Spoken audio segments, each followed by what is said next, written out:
Ranking the most relatable mom moments ever. When you accidentally hit your mom with the shopping cart. You are good. You wait till we get back home. POV, your mom is on the phone and starts drawing. I know, I actually can't believe it. When she told me, I was so shocked. Yeah.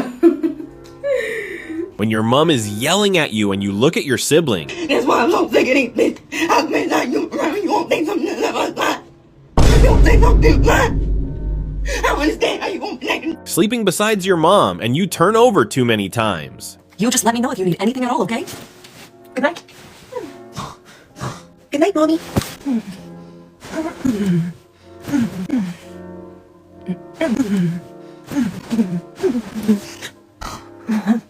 Nothing. Me calling my mom to see if I can eat the snack she hid from me that I found.